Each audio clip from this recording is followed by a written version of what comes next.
Hey guys, welcome back to today's video. Today we have Ben Shapiro versus Cenk Uygur. His name is pretty hard to pronounce, but I finally figured it out. Yeah, Ben Shapiro would be a Republican versus Cenk Uygur as the Democratic nominee. Background information: Ben Shapiro. He's one of the most outspoken conservative talk show hosts that have been around in the modern political era. He's really just he's someone I'm pretty sure he writes for the Daily Wire. He's extremely conservative, and he's you've probably seen him in some of those videos calling out women for wanting to be in Boy Scouts, and he's pretty famous amongst the conservative community. As for Cenk Uygur, he's also famous amongst the liberal community for running the Young Turks, which is one of the most liked and hated YouTube channels out on YouTube at this moment in time. He's Turkish, obviously you could tell. He founded the Young Turks with someone else. I'm not exactly sure, but he's very well known for his outspoken support for Bernie Sanders in the primaries. He left MSNBC, so he really does have that liberal background, and Ben Shapiro has that conservative background. Ben Shapiro, as of today, is 33 years old, so he'll be 35 by 2020. So technically, this matchup still could happen, and Cenk Uygur is 47. So really. Cenk Uygur, let me just talk about him for a second. Um, Before 1992, he was a Republican. He was just a Republican analyst, and then from 1992 to 2016, he was an independent, and 2016 on after the Trump era, the Trump era starting, I guess, after November 9th, he became a Democrat. So I'm pretty sure I don't know if it was before or after, but I know the year that Donald Trump got elected, he switched to the Democratic Party. So he was a Republican before 1992. His opponent could definitely attack that. He won't be able. He is a Bernie progressive now, and he somehow has gone a long way from the grand old party. So there's a lot of background info about each candidate. Ben Shapiro has always been a conservative. So um, let's just get right through this. Of course, the West Coast states would definitely go to Uygur. All the safe Republican states would go to Shapiro. I'm going to give all of Nebraska's electoral votes to Shapiro. If you saw the Cenk Uygur debate versus Ben Shapiro, there's not much of a contest there. Shapiro won that debate, but it wasn't. It was pretty much evenly split as to who people thought would win. But based off my analysis, I really thought that Shapiro won that debate. He did extremely well, and I didn't see Uygur defending his points as well. Shapiro, remember, Shapiro has that young, charismatic energy. He would be the youngest president elected, if he was elected. So it's just all about whether or not he can really appeal to the young voters and appeal to the conservatives at the same time. They are extremely progressive. Only 20% of 18 to 29-year-olds approve of President Trump. That's 20%. That means the upcoming generation, 80% disapproves of him. That's not good news for Republicans, but our generation, my generation, sorry, is the most conservative since World War II, so that's something they have going for them, but it's not by a big margin. It's not enough to flip a map if it's completely controlled by millennial voters who grew up during a time under Obama, under Trump. Um, so let's go through some more safe Democratic states. The entire Northeast is safe Democratic. Just go up through this list. This would be a fun matchup to watch, but I don't think America would win in either way. The second congressional district I'll leave as a toss-up, but since it's not Trump, I don't see it going solidly for a Republican. If it's not Trump or Pence, Ben Shapiro is not really that guy to appeal to rural voters as well as Trump did, because Trump was that different candidate. He was not a politician. Shapiro has been in the talks of politics for a long time. He's not a businessman who grew into politics. He's starting off in politics. So New Mexico, that one would be safe blue just because of the Latino vote there. I definitely see the Latino vote spiraling Democrats into the presidency after the year 2024, which is why I gave Julian Castro the state of Texas. The reasoning behind it is because he's from Texas. He can definitely bring out the Latino voters there. And according to Pew Research, in 2024, Texas is expected to flip. Alex Jones talked about that on his radio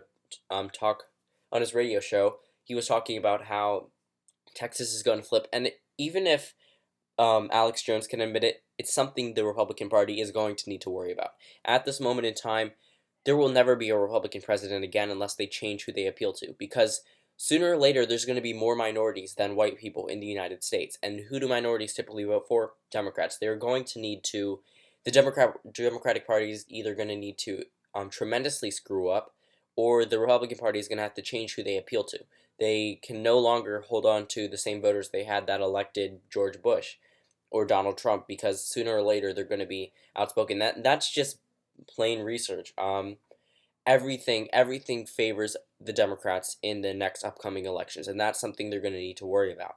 Democrats are at their lowest point since the Civil War, and they're definitely going to build back up. They have a lot of energy on their side, and if you're calling me biased for saying these things, it's just pure research. If you look at where minorities vote, they vote 70-30 for Latino voters. 70% of them vote for Democrats. If Texas is predominantly Latino by 2024, Democrats will get elected, because a lot of the white vote there also went to Hillary Clinton in 2016. Mitt Romney won the state of Texas by 16%. Hillary Clinton won it by 8%. Donald Trump won it by 8%. That's almost cutting their lead in half. If we continue at the current rate, Texas will be a blue state by 2028. It's expected to be safe blue by 2028. So, let's just say for an instance we bring up the map for Hillary Clinton versus I'm sorry, I'm getting off topic, but let me just finish it off at this point. If Hillary Clinton won the state of Texas, she would have won the presidency. She could have lost the Rust Belt. Democrats would no longer need the Rust Belt if they win back in states that have growing trends for Democrats, like Georgia, growing African American population. South Carolina, typically safe Republican, growing African American population, probably won't flip until around 2036. It's a slow trend, but it's a trend. The Rust Belt is trending more Republican. That one's slowly going away from the Democrats. They're not going to fight for that anymore. Unless it's like 2020, they won't fight for it in 30 years from now. It most likely will be safe Republican territory compared to where the South used to be safe Republican territory, will probably be safe Democratic territory, with Mississippi's growing African American population, Louisiana, Texas growing Latino, Arizona, all the states that were typically safe Republican 30 years before would be changed. So let's get back on topic. I'll talk more about this in the series that I'm coming up with. Minnesota, that one would go to Uygur. New Hampshire, I would give that one to Uygur just because I went for Hillary Clinton, and I think that he could bring out the Bernie supporter base up there that didn't vote for Hillary Clinton, that didn't vote at all. Arizona and Georgia, I wouldn't see that one flipping for Cenk Uygur, just because of the fact that I don't think he could bring out minorities.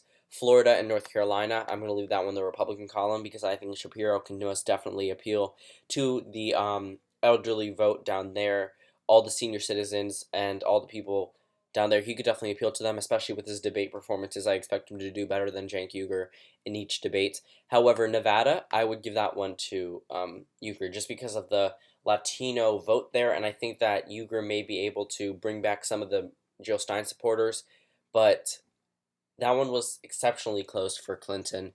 Um, Actually, I'm going to leave that one as a toss-up just for now.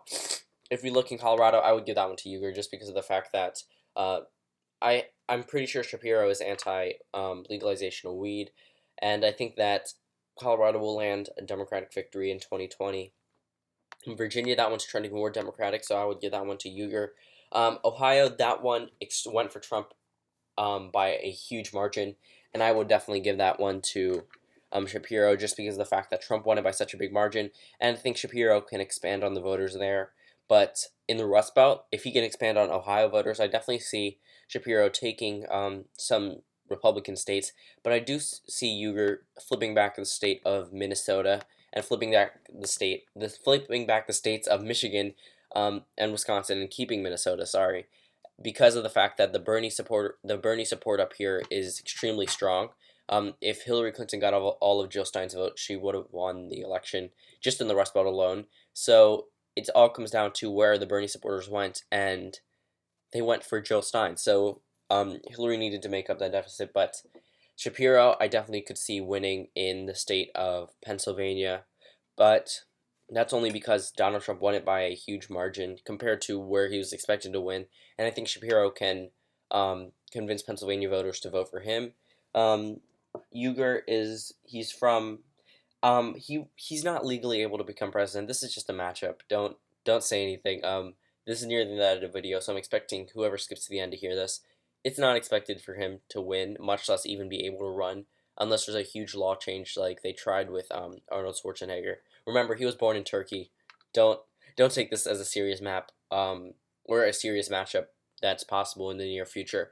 Maine second congressional district I would give to Shapiro, and Nevada I give that one to Uygur. But I'm just thinking the Latino vote there. Um, I'm not really sure where they would go. I mean, he's from California. I don't think that one will help him there at all.